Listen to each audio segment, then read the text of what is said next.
Los movimientos obreros de 1940. Movimiento obrero.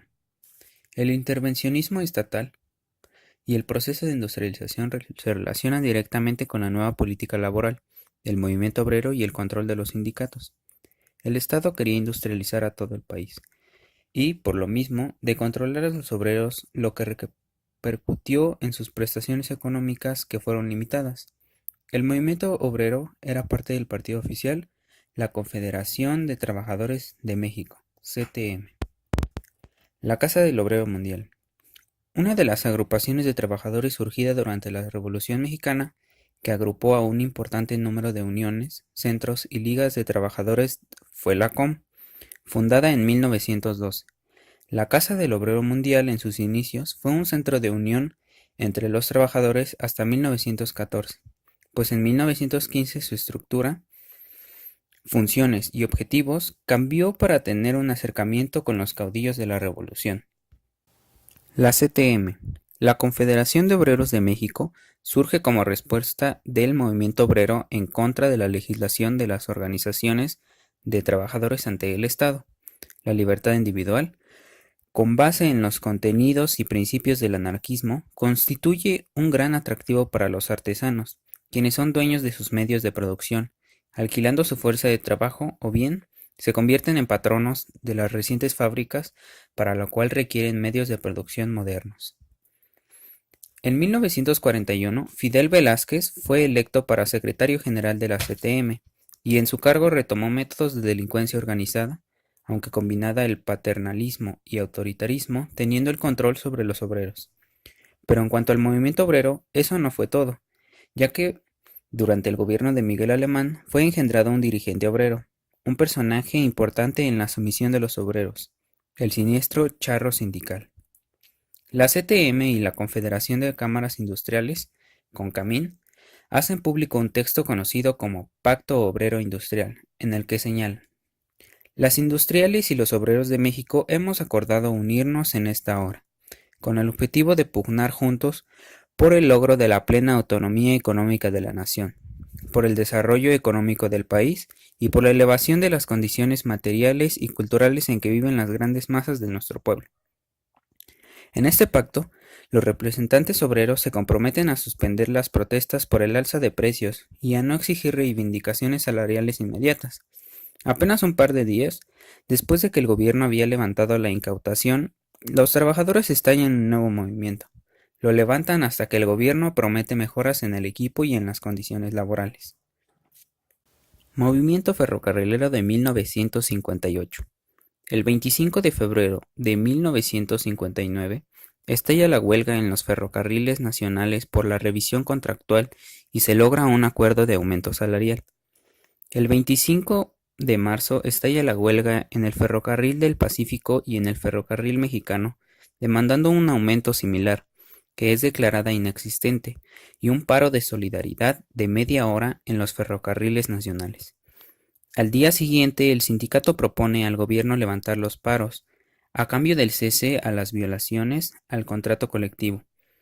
Pero el 27 comenzaron los despidos y cuando aún continuaban las pláticas con el gobierno, se procedió a la detención de Vallejo y los demás líderes sindicales. El 3 de abril se reprimió en el DF una manifestación popular en apoyo a los ferrocarrileros y se detuvo a más de 300 personas. El paro siguió desorganizadamente hasta el 12 de abril, pero el día 15 el gobierno logró instalar una directiva sindical charra. La represión prosiguió con el asesinato en Monterrey del ferrocarrilero comunista Román Guerra Montemayor y la detención el 17 de mayo de 1960. El líder del POCM, Valentín Campa, se mantuvo varios años en prisión a 800 ferrocarrileros, 150 de ellos acusados de comunistas. Vallejo y Campa fueron liberados hasta 1969 y otro dirigente un poco más antes. Congreso del Trabajo, CT. El gobierno de López Mateos consideró la creación de una nueva central que aglutina a los sindicatos disidentes.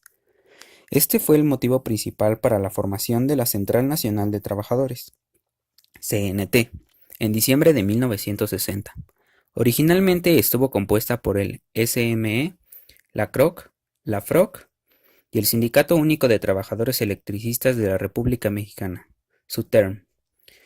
Pugnaba por la independencia del movimiento obrero. El lema del Congreso del Trabajo es Unidad y Justicia Social y su sede, la Ciudad de México. El CT está constituido por una Asamblea Nacional, donde están representadas las distintas confederaciones nacionales y federaciones, así como los sindicatos de industria más importantes y aquellos de carácter gremial.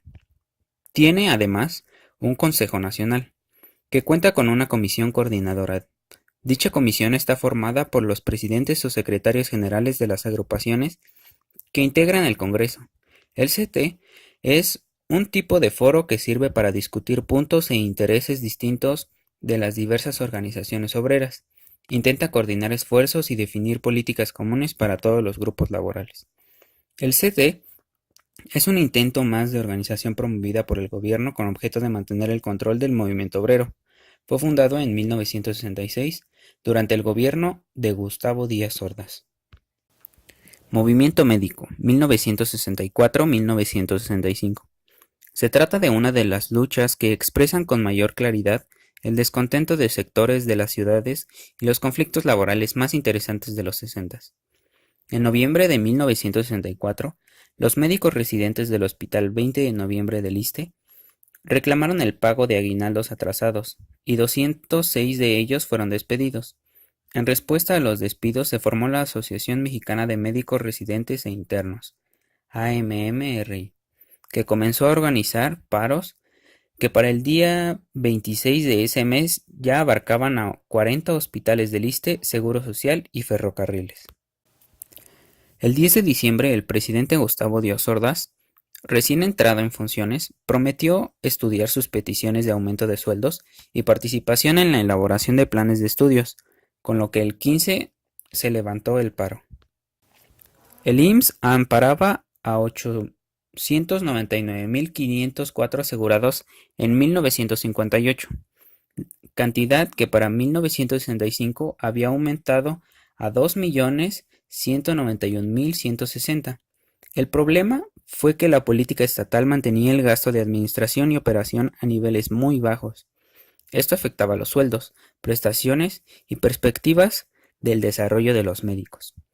En diciembre fue creado el ISSSTE, que amparaba a trabajadores del Estado y a sus familias, y por el año de 1965 contaba con 4.128 médicos para atender 884.283 habitantes del país.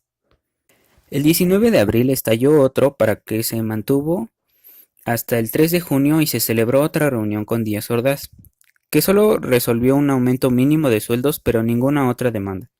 Ante ello, los médicos realizaron una manifestación el 20 de abril que fue atacada por grupos de choque de la FSTSE. El 26 de agosto hay otra manifestación, pero esa noche la policía tomó los hospitales 20 de noviembre, Rubén Leñero y Colonia, sustituyendo a los paristas con médicos militares. Al día siguiente, las enfermeras del 20 de noviembre fueron secuestradas por los grupos de choque de la FSTSE. Cientos de médicos, los más activos en el movimiento, fueron despedidos y sus líderes encarcelados. Entre los elementos más importantes de los movimientos obreros destacan: 1.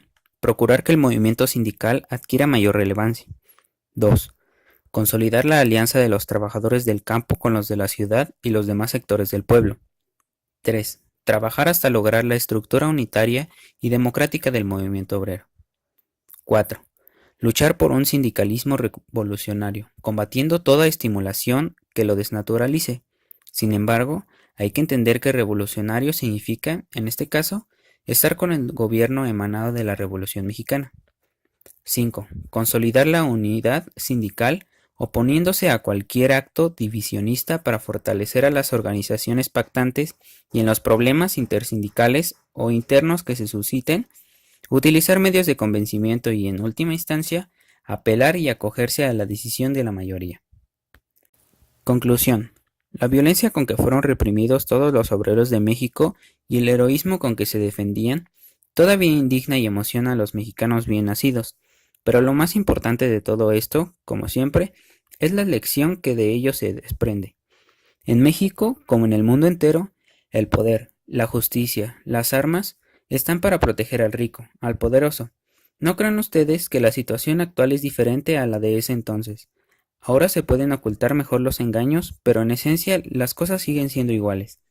Allí donde el pobre obrero organizado se enfrenta al poderoso, interviene la Junta Federal de Conciliación y Arbitraje, el abogado de la empresa, el sindicato charro, la Secretaría del Trabajo, no para darle la razón al débil y para protegerlo, sino para darle el lado al abusador, al explotador. Sobre esa experiencia, nuestro consejo es que nos preparemos mejor para defendernos en el futuro.